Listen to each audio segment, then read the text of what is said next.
तो काफ़ी comprehensive manifesto है मानना पड़ेगा नून लीग का जमात इस्लामी का इसके अलावा मंशूर हमने देखा जिसमें एजुकेशन के हवाले से और डेवलपमेंट के हवाले से खासे तवील डिटेल्स के साथ चीज़ें दर्ज की हुई हैं। उसके बाद शायद नून लीग का हो। तो सबसे पहले ये बताइए कि इसकी प्रैक्टिकलिटी का जो जवाब मांगते हैं लोग आपसे वो यही है कि चलें, काफ़ी आइडियलिस्टिक है। इसमें यह भी कहा हुआ है कि 10% महंगाई कम कर दी जाएगी, 1 करोड़ से ज़्यादा नौकरियां दी जाएंगी, इसके अलावा तरसीलात ज़र का हदफ 40 अरब डॉलर रख दिया आपने। तो ऑन पेपर तो इट लुक्स वेरी गुड, लेकिन इम्प्लीमेंटेशन हो सकती है? बहुत शुक्रिया मुजम्मिल। देखिए, पहली तो बात यह है कि जो आपने इंट्रो में भी कहा कि हमारा जो मैनिफेस्टो है वो कभी भी ज़बानी दावों के ऊपर और जो है वो बड़ी बड़ी बातों पे नहीं होता। मैं बाकी पार्टीज की तो नहीं कह सकती, लेकिन अपनी पार्टी का बिल्कुल कह सकती हूँ कि हमने जिस भी मैनिफेस्टो के अंदर जो भी वादा किया हमने उसको पूरा किया है वो। और ये जो मैनिफेस्टो है ये हमारी कारकर्दगी का मुंह बोलता सबूत है। इसलिए ये जो आपका सवाल कि कोई पूछता नहीं है या आपको कोई जो है वो नहीं कर सकता कि आपने कितना इंप्लीमेंटेशन किया, बिल्कुल करता है। आप देखें, आप भी कर रहे हैं, मीडिया करता है, इंटेलिजेंशिया करता है, पब्लिक भी करती है। जो मैनिफेस्टो एक डिटेल्ड डॉक्यूमेंट जो है वो नहीं होता। मैनिफेस्टो जो है वो आपकी वो रोड मैप होता है कि आप उस रोड मैप के ऊपर जो है वो क्या क्या अचीव करना चाहते हैं।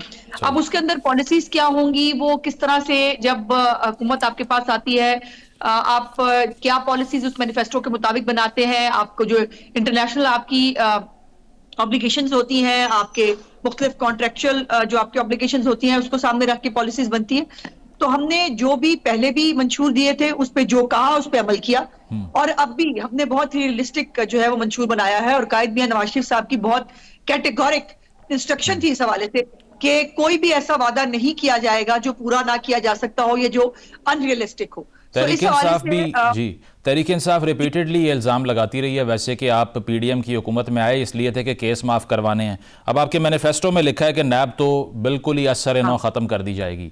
तो फिर लोग कहेंगे कि ये नून लीग तो चाहती ही नहीं है कि एहतसाब हो पाकिस्तान में। वो और बात है कि उससे विच हंटिंग भी काफ़ी होती रही है, लेकिन रिफॉर्म बेहतर नहीं है उसको ख़त्म करने से?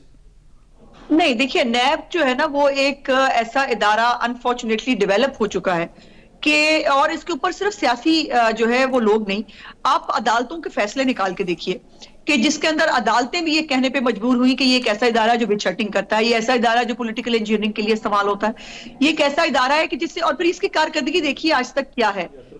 नैब ने जो है, क्या मुल्क से इतने सालों से नैब मौजूद है, क्या मुल्क से करप्शन खत्म हो गई? क्या नैब ने जिस उसके लिए इसको बनाया जाता है क्या वो पर्पज सब होता है? जिसका जवाब है नहीं। सो इसलिए इसके ऊपर मुख्तलिफ और इदारों को स्ट्रेंथन करके एक अकाउंटेबिलिटी का जो मैकेनिज्म है वो डेवलप किया जा सकता है। और इसीलिए इसको ओपन छोड़ा गया है कि पार्लियामेंट जो है जब नई वजूद में आएगी तो उसके ऊपर वो डेलिब्रेशन कर सकती है, वो उसके ऊपर बात करके देख सकती है कि ऐसा क्या मैकेनिज्म हो कि जिसके ऊपर ट्रांसपेरेंसी भी रखी जा सके, जिसके ऊपर कोई पॉइंट भी ना, उंगली भी ना पॉइंट कर सके, और अकाउंटेबिलिटी भी हो सके। और सियासतदानों की अकाउंटेबिलिटी तो हर जगह होती है। आप भी हमारी शाम 7 बजे से 11-12 बजे तक आप सब लोग भी हमारी अकाउंटेबिलिटी करते हैं, पब्लिक हमारी कॉन्स्टिट्यूएंसीज के अंदर हमारी अकाउंटेबिलिटी करती है। तो सियासतदानों की अकाउंटेबिलिटी होती है और हर इदारे की अपनी अपनी अकाउंटेबिलिटी का एक मैकेनिज्म है।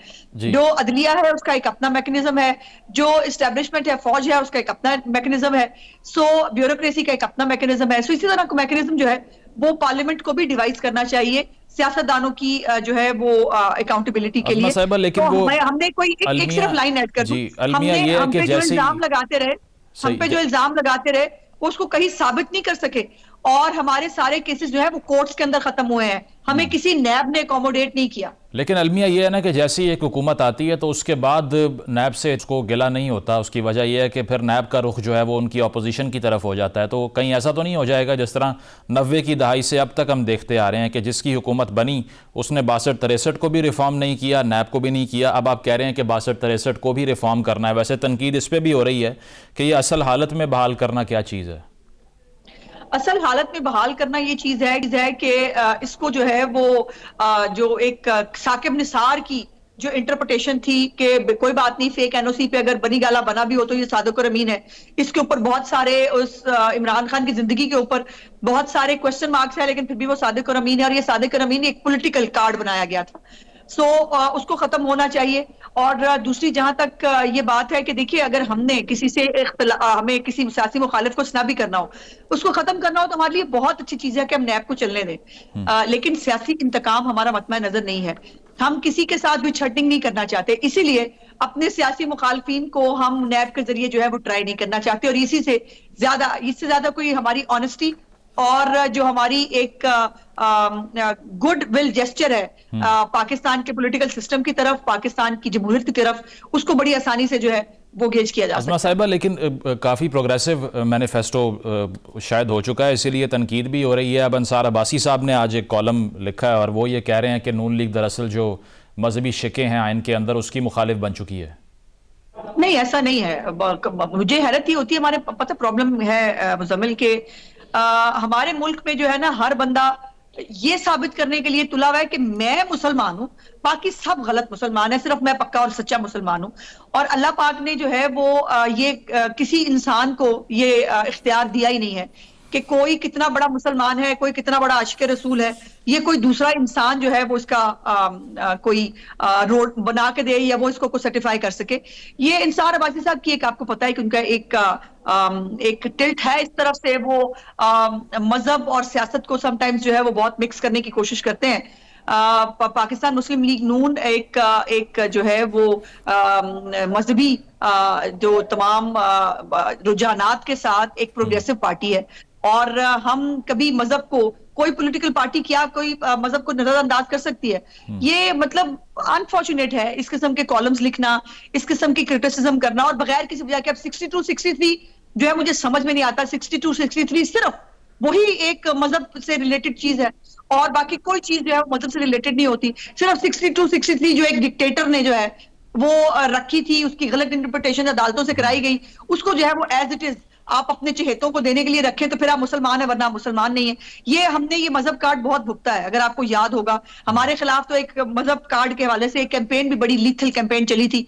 हमने इसको, हमारी लीडरशिप ने इसको बहुत भुगता है। खुदा का वास्ता इस मुल्क में मजहब के नाम पे आग लगाने की कोशिश ना करें। चलें, मंशूर के हवाले से एक आखिरी जो चीज़ है वो पॉपुलेशन कंट्रोल के हवाले से है, जो इसमें भी तेज़ी से बढ़ती हुई आबादी के हवाले से आपने भी मेंशन की हुई है। बड़ा चैलेंज है, हर साल वीट शॉर्टेजेस भी होती हैं, उसमें भी बहस सिर्फ ये होती है कि असल में वीट जो है वो इंपोर्ट हो गई है। ये बात नहीं होती कि कंज्यूमर भी बढ़ गया है। तो इस पर क्या प्लान है कि 5 साल के अंदर कुछ ऐसी रिफॉर्म की जाए कि जो हमारा पेस है वो कम से कम उतना तो हो जितना बांग्लादेश या इंडिया ने अचीव कर लिया है? एग्जैक्टली और हमारा प्रॉब्लम ये है कि जो बातें करने की हैं हमारे मुल्क में, उस पर बातें कम होती हैं।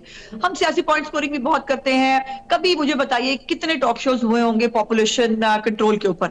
हमने कितना लोगों को अवेयर करने की कोशिश की होगी कि पॉपुलेशन कंट्रोल जो है, कंट्रोल तो खैर नहीं कहना चाहिए, चले इसके ऊपर कंट्रोल पे हमारे मुल्क में, आपको पता, जिस बात को कंट्रोल करने की बात करें उसके ऊपर मोर्चे निकल आते हैं। लेकिन जो इस्लामिक पॉइंट ऑफ व्यू है उसको भी बहुत मिस इंटरप्रेट किया जाता है। अभी जिस मुल्क के अंदर पोलियो के कतरे पिलाने के ऊपर जो है वो लोगों को कत्ल कर दिया जाता हो, वहां पर पॉपुलेशन कंट्रोल एक बहुत बड़ा चैलेंज है। और मुझे खुशी है कि मेरी पार्टी ने उसको एक जो है वो एक प्रॉब्लम, एक सब्जेक्ट समझा है। और उसके ऊपर पॉपुलेशन कंट्रोल की ये भी जो है वो ज़हन में रखना चाहिए आपको कि पॉपुलेशन कंट्रोल पे जितना भी काम हुआ वो अवेयरनेस के हवाले से हो, वो उलमा कराम को ऑन बोर्ड लेने के हवाले से हो, पाकिस्तान की पॉपुलेशन को स्ट्रीमलाइन करने के हवाले से हो, वो पीएमएलएन के दौर में ही हुआ।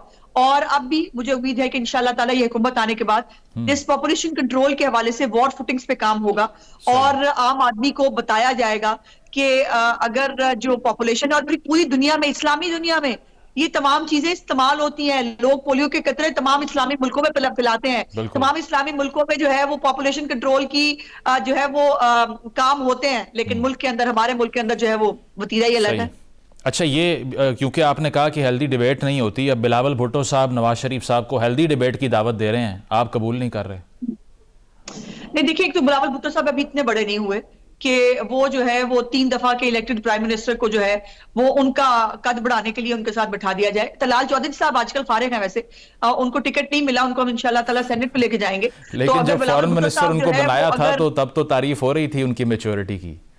नहीं तो हाँ, नहीं मेच्योरिटी उनके अंदर है थोड़ी बहुत, लेकिन इतनी मेच्योरिटी नहीं आई है कि उनकी बातों से आपको अंदाजा नहीं हो रहा कि वो किस तरह की गुफ्तगू कर रहे हैं। एक तरफ वो कहते हैं गाली गलौज की तरफ नहीं जाना, नई सियासत, नई सोच, और नई सोच ये है कि आप बुजुर्गों को भी जो है वो ताने मार रहे हैं, आप बिलो द बेल्ट गुफ्तगू करते हैं, आप लोगों के नाम बिगाड़ते हैं।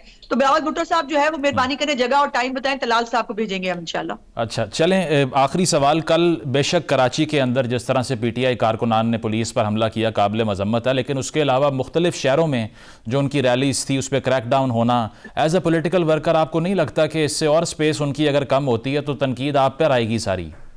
नहीं, हम पे तनकीद कैसे आ सकती है? देखिए, अगर पीटीआई जब निकलती है, वो निकलते ही जो है मार कुटाई, फसाद, जलाओ घिराओ ये शुरू करेगी तो फिर क्या होगा मुझे बताइए।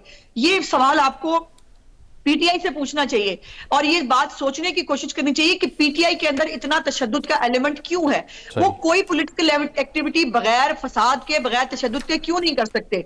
और उनको पुलिस के साथ उलझना है, उनको पुलिस को जो है वो पथराव करना है, उनको जो है ये वायलेंस क्रिएट करनी है। वायलेंस की इजाजत तो किसी भी मुल्क के अंदर मुजम्मिल साहब नहीं हो सकती और नहीं होनी चाहिए। सियासत के अंदर तशद्दुद जहां आएगा, जहां वायलेंस आएगी, वहां पे बहुत और ये पीटीआई जो जिस उस पे काम कर रही है, ये आप भी सुन रहे थे, हम भी सुन रहे थे कि नया 9 मई प्लान हो रहा है। 1971 की बात याद है ना आपके प्रोग्राम में, मैंने कई दफा कही कि ये बार बार 1971 क्यों याद करते हैं, इनको ऐसा क्या है इनके माइंडसेट के अंदर। और अब तो पता चल रहा है कि कुछ लॉबिस्ट फर्म्स वगैरह जो है उनको ये टारगेट दे दिया गया है कि जो है वो बाहर बैठकर पाकिस्तान के इलेक्शन को भी डिस्क्रेडिट करना है और इदारों के खिलाफ भी जो है एक मुहिम चलानी है। तो इनका काम इलेक्शन लड़ना नहीं है, ये मुल्क में फसाद और अफरा तफरी चाहते हैं और जो मुल्क में फसाद और अफरा तफरी चाहता है उसकी पॉलिटिकल स्पेस नहीं होती। ठीक है, बहुत बहुत शुक्रिया। आज़मा बुखारी साहिबा हमारे साथ मौजूद थी। उनका यही था कि एक तो पीटीआई के हवाले से अगर तशद्दुद की पॉलिटिक्स की जाएगी तो उस पर रिएक्शन आएगा, लेकिन दूसरी जानिब जहाँ पर पुरअमन रैली निकलती है या पॉलिटिकल एक्टिविटी होती है वहाँ पर भी हमने देखा है कि कुछ ना कुछ कदगन तो है उनके लिए। इसके साथ साथ मंशूर की हमने बात की, मुस्लिम लीग नवाज़ के, तो उस पर भी पॉपुलेशन कंट्रोल के हवाले से, 62-63 को रिफॉर्म करने के हवाले से, इसके अलावा अदालती इस्लाहात के हवाले से काफ़ी बुलंदोबांग दावे हैं नून लीग के। और अब देखना यह है कि क्या वक्त साबित करता है इसको कि इस पर इम्प्लीमेंटेशन होती है या सिर्फ ऑन पेपर ही ये रिफॉर्म एजेंडा रहता है। एक ब्रेक शामिल करते हैं, ब्रेक के बाद तहरीक इंसाफ का जो मैनिफेस्टो है उसमें कौन से अहम नकात हैं और उस पर पीटीआई की अप्रोच क्या है इम्प्लीमेंटेशन की, इसको डिस्कस करेंगे आफ्टर द ब्रेक।